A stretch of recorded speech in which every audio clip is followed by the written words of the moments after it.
नमस्कार, न्यूज 18 मध्य प्रदेश छत्तीसगढ़ देख रहे हैं आप। मैं हूं अपर्णा मौजम। बुलेटिन की शुरुआत कर रहे हैं इस वक्त की सबसे बड़ी खबर के साथ। जेपी नड्डा के आवास पर बीजेपी नेताओं की अहम बैठक चल रही है। इस बैठक में अमित शाह, राजनाथ सिंह और बीएल संतोष मौजूद हैं। जानकारी के मुताबिक बीजेपी की इस बैठक में एनडीए सरकार में सहयोगियों की भूमिका, कैबिनेट गठन को लेकर फॉर्मूले पर चर्चा की जा रही है। कल होने वाली एनडीए की बैठक के पहले बीजेपी की इस बैठक को काफी अहम माना जा रहा है।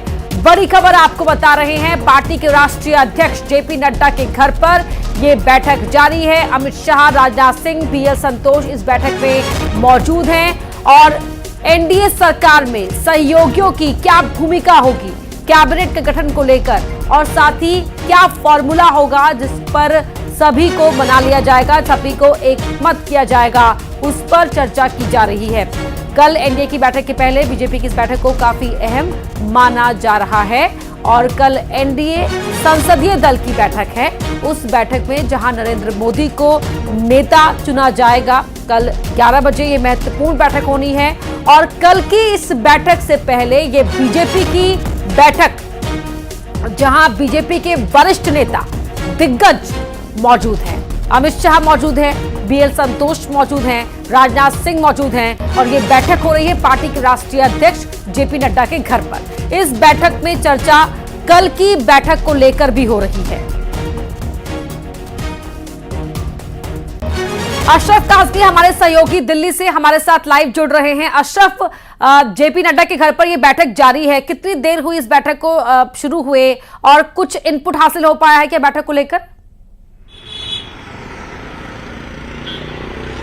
अपर्णा, देखिए, बैठक का करीब 1-1.25 घंटे के आसपास हो चुका है। बैठक चल रही है और इस बैठक में अब क्या रणनीति बनाई जाए, उसी में मतलब कैसे आगे काम करना है, मंत्रिमंडल का चेहरा कैसा होना चाहिए, कितना प्रतिनिधित्व, क्योंकि इस वक्त जो है भाजपा पूर्ण बहुमत में नहीं है, सहयोगियों के साथ है। तो सहयोगी दल जो मंत्रालय मांग रहे हैं कि उनको कितने देने हैं, क्योंकि सभी का ध्यान रखना है और भाजपा को अपने पास भी महत्वपूर्ण मंत्रालय रखने हैं। तो उसी पर रणनीतिक चर्चा की जा रही है। तो उस पर अब क्या फैसला है ये तो खैर प्रधानमंत्री को तय करना होता है, लेकिन पार्टी के राष्ट्रीय अध्यक्ष के नाते वो और राजनाथ सिंह हैं, बीएल संतोष है, तो जो एक राय बनानी होती है, एक सहमति बनानी होती है, तो वो यहां पर भी काम चल रहा है। क्योंकि जो सहयोगी दल हैं उन्होंने अपने अपने कोटे के हिसाब से मंत्रिमंडल, केंद्र कैबिनेट के और एमओएस दोनों के पद मांग लिए हैं। तो अब किस को,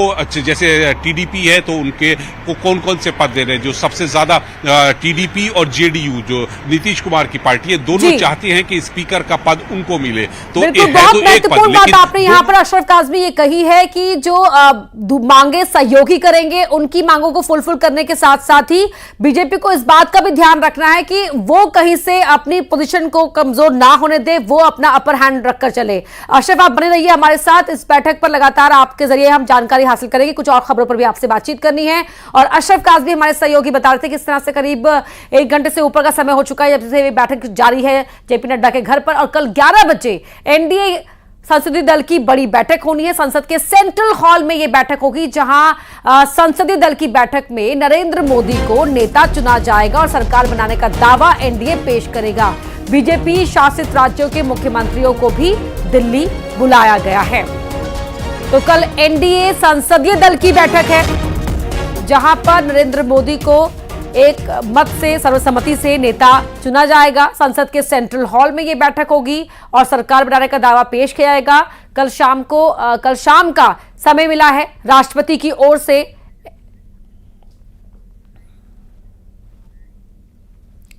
और तीसरी बार प्रधानमंत्री पद की शपथ लेंगे नरेंद्र मोदी। 8 या 9 जून को शपथ ग्रहण समारोह हो सकता है। बड़ी खबर आपको बता रहे हैं। हालांकि राष्ट्रपति भवन से अभी समारोह की जो फाइनल तारीख है वो तय नहीं हुई है, लेकिन 8 या 9 तारीख को यह शपथ ग्रहण समारोह हो सकता है।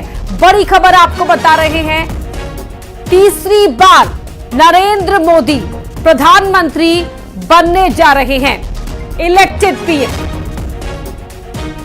और ये ऐतिहासिक मौका, 8 या 9 तारीख को शपथ ग्रहण समारोह हो सकता है, ये सूत्र बता रहे हैं। राष्ट्रपति भवन से फिलहाल कोई फाइनल तारीख अभी नहीं मिल पाई है और कल शाम को 7 जून को समय दिया है राष्ट्रपति ने एनडीए को मुलाकात करने का, जहां पर एनडीए की ओर से सरकार बनाने का दावा, एक जो औपचारिकता है वो कल की जाएगी, कल शाम में।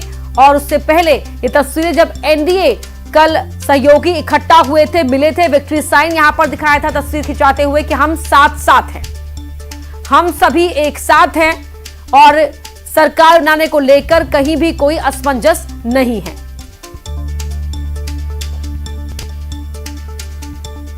तो तीसरी बार नरेंद्र मोदी की सरकार बनने जा रही है। सरकार बनाने के लिए एनडीए के साथी दलों ने कल अपना समर्थन पत्र सौंपा है और इस बीच मंत्रालय को लेकर डिमांड भी तेज हो गई है। नीतीश कुमार की पार्टी जेडीयू ने 12 सीटें जीती हैं, इसीलिए सूत्रों के हवाले से खबर है कि वो रेल मंत्रालय, कृषि और वित्त मंत्रालय की डिमांड कर रहे हैं। टीडीपी के खाते में 16 सीटें आई हैं और वो लोकसभा स्पीकर, एनडीए संयोजक और सरकार को बाहर से समर्थन की बात कह रहे हैं। वहीं कुमार स्वामी ने अपने बेटे के लिए कृषि मंत्रालय, तो दामाद के लिए स्वास्थ्य मंत्रालय मांगा है। इतना ही नहीं, एकनाथ शिंदे की पार्टी शिवसेना ने भी 2 मंत्रालय की डिमांड कर दी है। तो चिराग पासवान और जीतन राम मांझी ने एक मंत्रालय की मांग की है। जीतन राम मांझी के पास 1 सांसद है, चिराग पासवान के पास 5 है और दोनों की ओर से भी अपनी अपनी मांगे साफ कर दी गई हैं। तो अशरफ काज़मी हमारे सहयोगी हमारे साथ जुड़े हुए हैं। अशरफ, जिस पर हम बात कर रहे थे कि सहयोगियों की मांगों पर भी कदम आगे बढ़ाने हैं, लेकिन बीजेपी को अपना अपर हैंड भी रखना है। शायद यही वजह है कि कल की बैठक से पहले आज की बैठक महत्वपूर्ण है और जो डिमांड आ गई है अशरफ, सबने अपने अपने जो तस्वीर है साफ कर दी है। बिल्कुल अपर्णा, देखिए जो सहयोगी दल हैं एनडीए के, उन्होंने बिल्कुल साफ कर दिया कि उनको कौन कौन से मंत्रालय चाहिए, कितने चाहिए, चाहे वो टीडीपी हो, जेडीयू हो या रामविलास पासवान वाली आरएलजेपी हो, कोई भी दल हो, वो सबने अपना बात कर दी है, अपनी मांग रख दी है। अब ये तय करने का काम यहां पर भाजपा को है, क्योंकि वो सबसे बड़ी पार्टी है, 240 उनके सांसद हैं एनडीए में, तो अपर हैंड रखना चाहते हैं। तो इसीलिए यहां पर बातचीत की जा रही है कि किस सहयोगी दल को कौन सा मंत्रालय दिया जाए और कितने मंत्रालय एक संगठन को, एक सहयोगी दल को दिए जा सकते हैं। तो यहां पर अभी उसी को लेकर नड्डा जी के घर में बैठक चल रही है। कल भाजपा संसदीय दल की बैठक है, जिसमें भाजपा के तमाम जो सांसद हैं, जो नवनिर्वाचित सांसद हैं, वो यहां आएंगे और उस बैठक में नरेंद्र मोदी को अपना नेता चुना जाएगा। तो इसी क्रम में यहां पर मध्य प्रदेश हो या छत्तीसगढ़ हो, तो उनके दोनों के मुख्यमंत्री भी आ रहे हैं और तमाम जो नवनिर्वाचित सांसद हैं वो इस कल की बैठक में जो सुबह 11 बजे होगी उसमें शामिल होने के लिए आज दोपहर को या देर रात तक तमाम सांसद, मुख्यमंत्री, उप मुख्यमंत्री पहुंच जाएंगे। तो वो लोग भी आएंगे और कल का एक बड़ा समारोह रहेगा उसमें भाजपा के संसदीय दल की बैठक में। वैसे एक चीज साफ है कि वहां पर सभी लोग प्रधानमंत्री की तारीफ करेंगे, जैसे उन्होंने जिस शिद्दत के साथ पूरे देश में चुनाव लड़ा और मजबूती के साथ लड़ा और पूरा एनडीए जो है पूर्ण बहुमत के साथ आया है, तो उसको लेकर प्रधानमंत्री को और अमित शाह जी को बधाई दी जाएगी और उनको एक नेता अपना चुना जाएगा। जी अपर्णा। बिल्कुल अशरफ, जिस तरह से आपने बताया, लेकिन जो हम डिमांड्स की बात यहां पर कर रहे थे, जो मंत्रालयों का जिक्र निकलकर सामने आ रहा है कि नायडू क्या मांग रहे हैं, नीतीश कुमार क्या मांग रहे हैं और कुमार स्वामी स्वास्थ्य मंत्रालय की मांग भी कर रहे हैं, दामाद के लिए भी मांग रहे हैं। जो सियासत की भाषा में कहा जाता है क्रीम कैबिनेट, जो है क्रीमी कैबिनेट है, वो अगर सहयोगी ही मांग लेंगे तो बीजेपी के हाथ क्या बचेगा?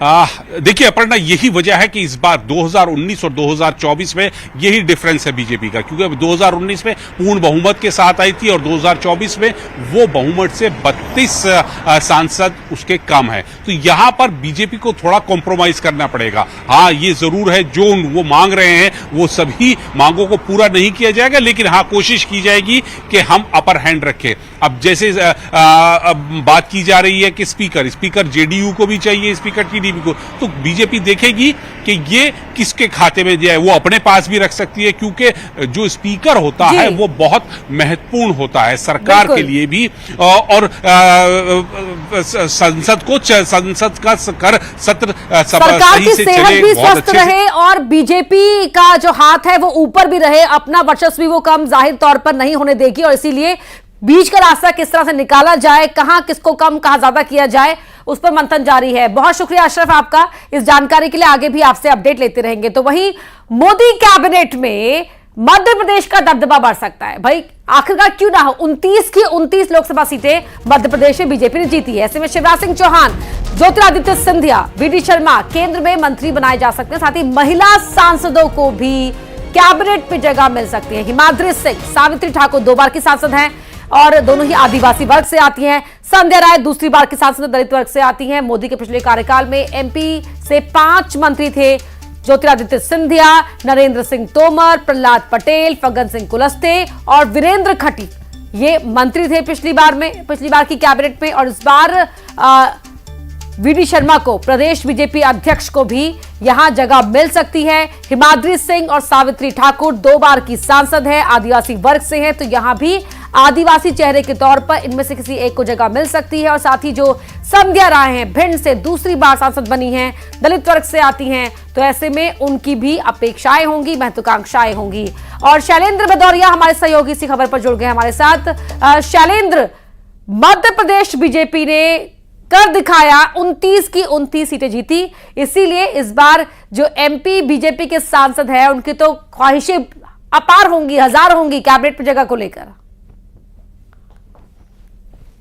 बिल्कुल अपर्णा, आपने ठीक कहा। जिस तरीके से भले ही पूरे देश भर में बीजेपी का उतना जलवा ना रहा हो, लेकिन अगर बात मध्य प्रदेश की हो तो एक तरफा यहां पर बीजेपी ने काम किया। 29 की 29 सीटें कांग्रेस के जो बड़े किले थे उनको भी ढहाने का काम किया और कांग्रेस के कई दिग्गज नेता थे वो भी इस आंधी में हार गए। तो ऐसे में अब जो लोग जीत कर आए उनकी कहीं ना कहीं उम्मीदें यही हैं कि उनको मोदी कैबिनेट में मौका मिले। और देखिए, उम्मीदें वो वही हैं जो पहले और दूसरे कार्यकाल में जिस तरीके से मोदी कैबिनेट में मध्य प्रदेश की तरफ से 5 से 6 मंत्री रहे, और वही उम्मीदें इस बार भी है कि उतने ही मंत्री बनाए जाएं। देखिए, पिछले अगर कार्यकाल की बात करूं तो 5 मंत्री बनाए गए थे, और अब चूंकि जो उसमें से अगर बात करें तो प्रहलाद पटेल और नरेंद्र सिंह तोमर को पार्टी ने विधानसभा का चुनाव लड़ाया और अब मध्य प्रदेश की सियासत में काम कर रहे हैं। तो उसके अलावा जो लोग बचते हैं, तो ऐसे में नए चेहरों को मौका मिलना चाहिए। ये मध्य प्रदेश बीजेपी के अंदर खाने से खबरें चल रही है। और जिस तरीके से प्रदेश अध्यक्ष वीडी शर्मा एक बड़ी जीत कर आए हैं और दूसरी बार के सांसद हैं प्रदेश की, अगर बात करें तो उनका संगठन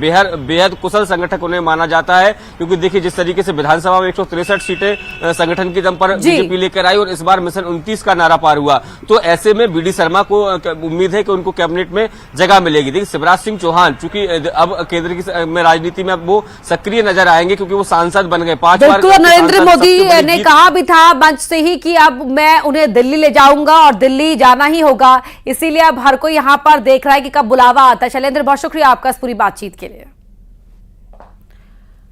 वहीं भोपाल में मुख्यमंत्री डॉक्टर मोहन यादव से मिले नवनिर्वाचित सांसद और ऐतिहासिक जीत की सीएम ने सभी सांसदों को बधाई दी है।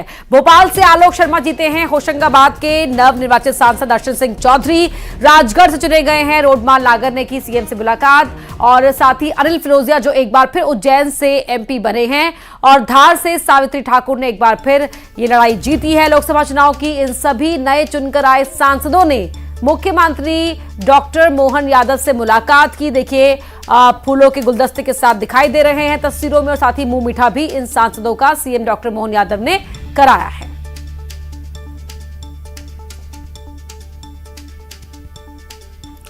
तो ऐतिहासिक जीत के लिए ये बधाई दी है मुख्यमंत्री। अपने सभी नवनिर्वाचित सांसदों से उन्होंने मुलाकात की है, मुंह मीठा कराया है। अर्शन सिंह को आप देख सकते हैं तस्वीरों में सीएम के साथ।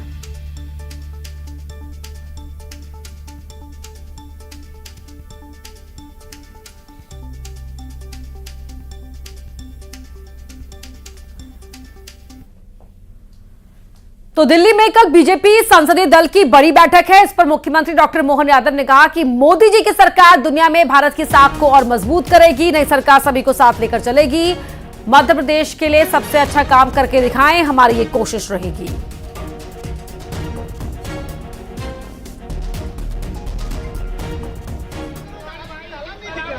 जाना ये दिल्ली का आनंद है। दिल्ली के लिए माननीय प्रधानमंत्री जी को हमने अपनी तरफ से मध्य प्रदेश की सरकार में और इकाई में भेंट करने का प्रयास किया है। और हम सब जानते हैं कि 29 के 29 कमल खिले हैं और यशस्वी प्रधानमंत्री फिर एक बार मोदी सरकार के नारे को सार्थक करते हुए हमारी कल पार्लियामेंट्री संसदीय दल की मीटिंग के बाद में आगे बढ़ेंगे। मैं उम्मीद करता हूं कि नई सरकार सभी को लेकर चलने के साथ भारत की साख दुनिया में फिर एक नए प्रकार से बनाने के लिए माननीय मोदी जी की भूमिका का इंतजार कर रही है। देश भर में एनडीए और इंडिया अलायंस के बीच कड़े मुकाबले के विपरीत मध्य प्रदेश में कांग्रेस का सुपड़ा साफ हो गया। प्रदेश में बीजेपी ने सभी 29 सीटों पर जीत हासिल की है। परिणाम आने के बाद एक बार फिर कांग्रेस के नए अध्यक्ष और नेता प्रतिपक्ष बीजेपी के निशाने पर है। बीजेपी के नेता लोकसभा चुनाव के दौरान जमकर हुए दल बदल से लेकर चुनाव में मिली हार का जिम्मेदार प्रदेश कांग्रेस अध्यक्ष जीतू पटवारी को बता रहे हैं, लेकिन कांग्रेस का कहना है कि आगे और बेहतर करने की आवश्यकता है। पूरी तरह एक तरफा था। जीतू पटवारी मध्य प्रदेश के इतिहास के सबसे असफल अध्यक्ष सिद्ध हो गए। कमलनाथ, दिग्विजय सिंह अपनी स्वयं की सीटें नहीं बचा पाए। ऐसे में जो भारतीय जनता पार्टी का दावा था कि कांग्रेस पार्टी ताला लगने की स्थिति में, वही परिणाम दिखा रहे हैं। इसको लेकर जीतू पटवारी जी ने कल प्रेस कॉन्फ्रेंस करी थी। सब कुछ की जिम्मेदारी उन्होंने खुद ली है और आगे संगठन भी हमारा आपने देखा होगा 3-4 महीने पहले ही जीतू पटवारी जी अध्यक्ष बने हैं। आगे और दुरुस्त करने की ज़रूरत है, बिल्कुल मानते हैं। और मध्य प्रदेश की जनता भी अब ये रिजल्ट को देख के समझ रही है कि कहीं ना कहीं उससे भी थोड़ी गलती हुई होगी। और आगे जब आप देखेंगे तो एक ज़बरदस्त जनता का जो रुझान है वो कांग्रेस के पक्ष में आएगा, क्योंकि हम लगातार जनता के मुद्दों पर लड़ाई लड़ते हैं और कांग्रेस पार्टी और जीतू पटवारी और उमंग सिंगार जी का एक सशक्त नेतृत्व आने वाले समय में आपको देखने को मिलेगा। मध्य प्रदेश की छात्रा ने राजस्थान में सुसाइड कर लिया। कोटा में छत से कूदकर इस छात्रा ने जान दे दी। 9वीं मंजिल से कूदकर जान दे दी। छात्रा रीवा की रहने वाली थी। नीट का रिजल्ट आया उसके बाद से ही छात्रा तनाव में थी। अपने भाई और मां के साथ रहती थी छात्रा। नीट की परीक्षा के रिजल्ट के बाद से ही तनाव में चल रही थी।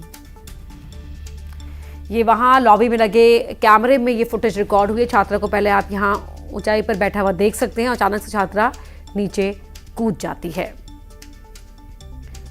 छात्रा रीवा से थी।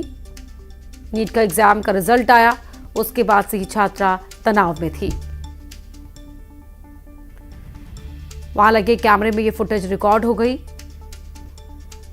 छात्रा वहां पर पहले सामान्य बैठी हुई दिखाई दे रही है। इतनी ऊंचाई पर 9th फ्लोर का ये मामला है और 9वीं मंजिल से कूदकर छात्रा ने जान दे दी। ये नंबर्स का तनाव या किस तरह का दबाव था, लड़की मानसिक रूप से स्वस्थ महसूस नहीं कर रही थी, क्या वजह थी, अब जांच चल रही है। लेकिन इस तरह की घटनाओं के बाद लगातार ये अपील की जाती है। हम भी आपसे अपील करते हैं कि अपने बच्चों का, अपने आसपास लोगों का ख्याल रखें और साथ ही किसी भी तरह की परीक्षा में कोई भी नाकामी मिलने से उसे अपने दिल पर या अपने मन पर बोझ ना बनाएं, क्योंकि एक भी रिजल्ट आपकी जिंदगी में कोई भी सफलता का पैमाना तय नहीं करता है। और बढ़ते आगे बड़ी खबर का रुख कर रहे हैं। शपथ ग्रहण समारोह 9 जून को होगा, जब तीसरी बार प्रधानमंत्री पद की शपथ लेंगे नरेंद्र मोदी। बड़ी खबर आपको बता रहे हैं। 9 जून, पहले 8 या 9 जून की तारीख को लेकर असमंजस बना हुआ था। अब लेकिन 9 जून यहां पे कहा जा रहा है कि 9 जून को ओथ सेरेमनी होगी, शपथ ग्रहण समारोह होगा, जब नरेंद्र मोदी तीसरी बार प्रधानमंत्री पद की शपथ लेंगे। बड़ी खबर आपको बता रहे हैं। तीसरी बार प्रधानमंत्री बनने जा रहे हैं नरेंद्र मोदी। शपथ लेंगे 9 जून को, यह शपथ ग्रहण समारोह होगा। किस तरह का समारोह होगा, कौन कौन मेहमान होंगे, सारी जानकारी आपको बताएंगे हम। लेकिन फिलहाल 8 या 9 जून को लेकर जो असमंजस चल रहा था वो असमंजस अब क्लियर हो गया है। 9 तारीख को शपथ ग्रहण समारोह होगा। तीसरी बार प्रधानमंत्री पद की शपथ लेंगे नरेंद्र मोदी। इससे पहले कल एनडीए की बैठक है, जिस बैठक में नरेंद्र मोदी को नेता चुना जाएगा। और उससे पहले अब आज बीजेपी अध्यक्ष जेपी नड्डा के घर पर यह बैठक चल रही है। लेकिन तीसरी बार शपथ ग्रहण समारोह होगा, शपथ ग्रहण करेंगे प्रधानमंत्री पद की नरेंद्र मोदी। बड़ी खबर आपको बता रहे हैं।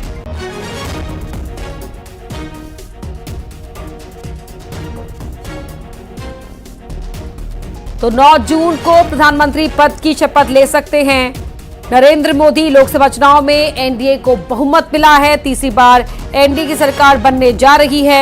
292 का आंकड़ा एनडीए के पास और 240 सीटें अकेले बीजेपी ने जीती है। अशरफ काज़मी हमारे सहयोगी फोन लाइन पर जुड़ गए। अशरफ, 8 या 9 को लेकर जो कंफ्यूजन था अब कह रहे हैं क्लियर हो गया है और 9 तारीख को होगी ओथ सेरेमनी।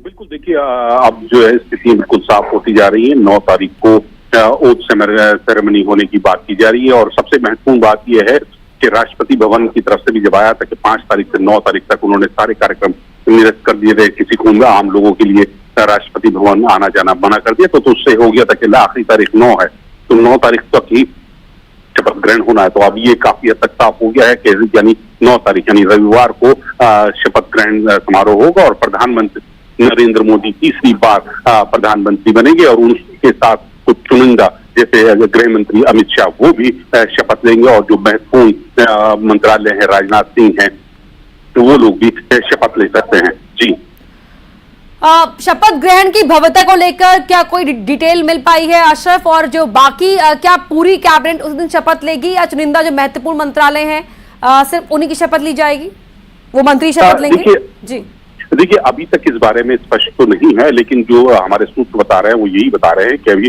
पहले प्रधानमंत्री और उनके जो खास लोग हैं जैसे अमित शाह हो गए, राजनाथ सिंह साहब हो गए या फिर नितिन गडकरी जो महत्वपूर्ण है, पीयूष गोयल, वो शपथ ले सकते हैं। उसके बाद फिर जो बाकी मंत्रिमंडल के सदस्य होंगे उनको बाद में ठीक है अशरफ, नजर बनाए रखिएगा, आगे भी आपसे हम अपडेट लेते रहेंगे। फिलहाल शुक्रिया आपका इस पूरी जानकारी के लिए। और तीसरी बार प्रधानमंत्री पद की शपथ लेंगे नरेंद्र मोदी। 9 तारीख को ये शपथ ग्रहण समारोह होगा। हमारे सहयोगी जानकारी दे रहे थे। खबरें लगातार जारी है, लौट रहे एक ब्रेक के बाद।